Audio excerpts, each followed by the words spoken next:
Parabéns ao STF e a todos os envolvidos que permitiram que as pessoas condenadas por corrupção não só tivessem sua condenação revertida, mas gerou coisas grotescas como essa. Elcídio do Amaral, que tinha confessado que roubou dinheiro, participou de um esquema de corrupção, agora tá pedindo indenização por ter sido investigado durante a Lava Jato. Parabéns aí aos envolvidos e para quem acha certo que o Lula continue solto. Sejam bem-vindos ao nosso podcast A Verdade 369. Estamos aqui mais uma vez, né? Eu e meu amigo Jair Tavares, do canal JT Notícia BR, trazendo para vocês informações e notícias do que acontece no Brasil e no mundo. 2/3 dos invasores foi oferecida pela Procuradoria-Geral da República a possibilidade de fazer um acordo de não persecução penal. O acordo de não persecução penal significaria não estar mais sujeito a nenhuma pena de prisão e ter o passaporte devolvido em troca de 1. Pagar uma multa de R$5.000 para quem pudesse pagar. 2. Ficar 2 anos sem rede social. E 3. Fazer um curso sobre democracia no Ministério Público. E, eu não tenho a estatística mais recente, mas até pouco tempo atrás, mais da metade das pessoas tinha recusado esse acordo de não persecução penal. Apenas para desmistificar a ideia de que nós estamos lidando com ambulantes ou com a costureira que veio a Brasília invadir. São pessoas que têm um radicalismo ideológico a ponto de preferirem a condenação a aceitarem o acordo de não persecução penal em bases bastante leves, como essas que foram apresentadas. Assim que o Partido dos Trabalhadores chegou ao poder, controlando todas as empresas, controlando até a presidência, eles inventaram uma maneira de coletar dinheiro criminoso através de funcionários públicos. O esquema começou em 2003, usando os funcionários dos Correios. Eles captavam dinheiro de criminosos e dinheiro ilegal. Esse dinheiro era mandado para fora do Brasil, transformado em caixa 2 e usado para pagar campanhas políticas. O PT tinha mais dinheiro que todos os outros candidatos. Só que um dia, a polícia descobriu que quem pagava as eleições do PT eram criminosos. O Duda Mendonça, que elegeu o Lula, foi chamado para depor na CPI dos Correios. Nesse momento, a minha mulher e a minha irmã estão assistindo o meu depoimento. E o Duda conta que ele só terminou de receber os pagamentos pelo trabalho de marqueteiro na eleição do Lula muito depois que o PT chegou ao poder. Em um determinado momento, o senhor Marcos Valério chamou a Zilmar e disse assim: traz uma conta lá fora, que fica mais fácil de pagar a vocês. Mas é uma coisa esquisita. Mas de novo era assim: ou traz a conta lá fora, ou não vai receber a grana. Duda recebeu R$300 mil em dinheiro vivo, 10 milhões e meio numa conta das Bahamas e 11.900.000 pagos por Marcos Valério. O PT pagou por serviços prestados em 2002 com dinheiro de Marcos Valério depositado no paraíso fiscal das Bahamas. Primeiro fui a CPI porque eu quis, mas não dá pra chamar. Fui lá e falei a verdade. Na verdade, esse dinheiro claramente era dinheiro pago de caixa 2.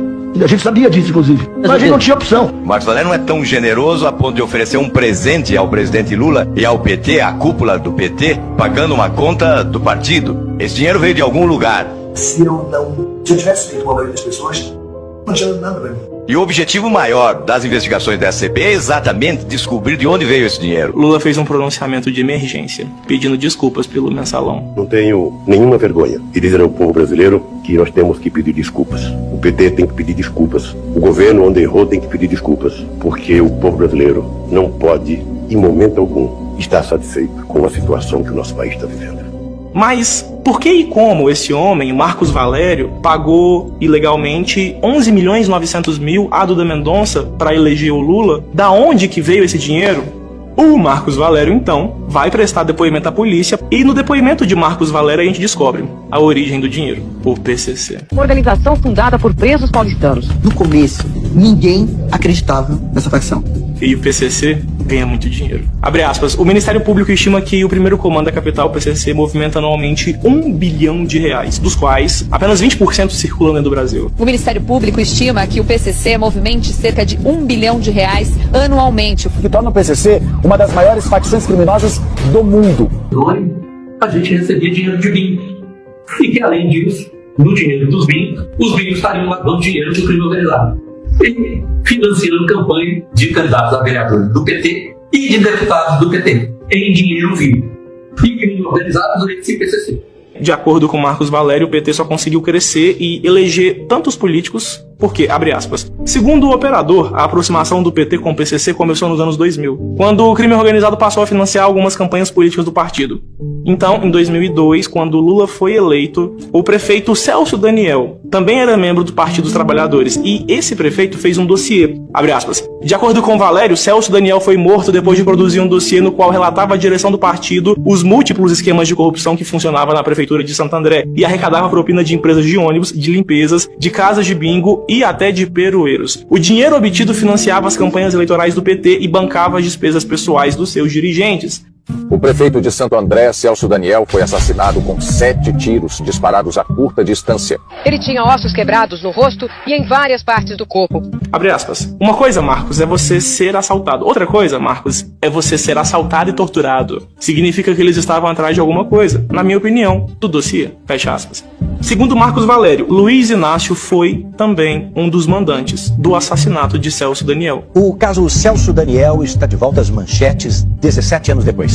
Tudo isso porque o publicitário Marcos Valério, condenado no mensalão do PT, disse em depoimento à polícia de Minas Gerais que Lula é um dos mandantes do crime. Em depoimento, Marcos Valério acusou Lula de ser um dos mandantes da morte do ex-prefeito de Santo André, Celso Daniel. A denúncia foi publicada pela revista Veja. E o dinheiro que o Partido dos Trabalhadores recebia de criminosos era usado também para pagar 30 mil reais por mês a parlamentares e políticos para que eles aprovassem as medidas do governo Lula. A investigação continuou. E descobrimos também que Duda Mendonça recebeu, na verdade, 195 milhões de reais de governos petistas. Mas, como sabemos que a justiça só funciona com um lado, né? E o lado errado, não o lado certo, tá tudo certo. Porque as pessoas estão mais acostumadas com a facilidade, estão todas movimentadas pelos interesses pessoais. Aí o povo também está preguiçoso, né? Porque o problema é o seguinte, eles acham que o socialismo, o comunismo é uma coisa boa. Foi uma coisa que mais destruiu e matou gente no mundo. Mas o objetivo disso aqui foi esse vídeo que vocês viram aí, né? Fugiu um pouquinho aqui, mas para saber como que é a situação da política brasileira, né? Brasil. Olha, a eleição está vindo aí. Vê se você pensa. Né? Pensa e analisa o candidato para você votar, para não votar. E estude bem sobre essa pessoa. E tira essa mentalidade, nem um político presta. Rapaz, é só tirar essas porra que não presta. E colocar um agente mais ou menos decente que queira fazer alguma coisa. Quando esses filhos da mãe que entrarem lá também começarem a fazer coisa errada, tira essa merda daí. Se for possível, faz um dia desse como o nosso profeta, o presidente da YouTube que falou isso. Aqui nos reunimos para assinatura de mensagens do Executivo ao Legislativo. Chegamos até 31 de dezembro de 1978, data da revogação dos atos institucionais e complementares. Digo com a autoridade de quem viveu a juventude e tantos anos de adulto, sob a esperança de ver o pai anistiado. E o foi 2 vezes. Vi na minha própria família o amargor de ser órfão de pai vivo. Conheci as frustrações do soldado afastado da pátria e de seu serviço por delito político. Certos eventos, melhor silenciá-los em nome da paz da família brasileira. Pelo respeito à lei, como expressão da realidade nacional, e não como produto de alienações deformadoras. Em todo o processo histórico, há um momento certo para a tomada das grandes decisões. Acredito havermos chegado ao nosso. A anistia tem justamente este sentido, de conciliação para renovação. Eu aprovo esses filhos da mãe, mas quando vocês quiserem, vão ter que ser no sangue. O que está acontecendo? Uma tomada de Bastilha. Brevemente é o que vai acontecer. E precisa. Precisa porque está demais. Olha, não esquece de se inscrever aí no canal aí, ó. Clique no sininho de notificação para quando nós fizermos outra live, você ser notificado que vai haver uma live aqui no podcast A Verdade 369. Aí com o meu amigo William Gomes faz o encerramento do nosso momento. Bom, Ficamos por aqui. Espero que vocês tenham gostado do assunto. Temos mais outros assuntos interessantes que, de vez em quando, a gente vai apresentar alguns vídeos aqui polêmicos para você fazer uma reflexão, uma análise e dar a sua opinião, né? Para que você possa ter uma mentalidade de mudar essa mente, né? E procurar reagir. Como diz um velho ditado, uma frase antiga, quando os homens bons, se você acha que é um homem bom, mas se você é um homem bom e fica calado, o mal prevalece. É a mesma coisa, não adianta você ser um cristão, vou orar para que a minha nação cresça, prospere, saia dessa crise. Fé sem ação, meus queridos, é morta. Então Deus não se agrada disso. Tá bom? É isso aí. No canal Verdade 369.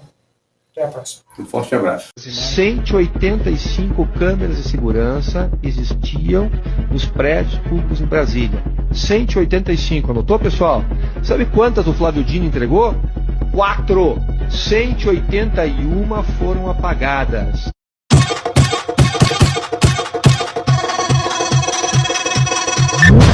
Não esqueça de se inscrever no nosso canal. Obrigado.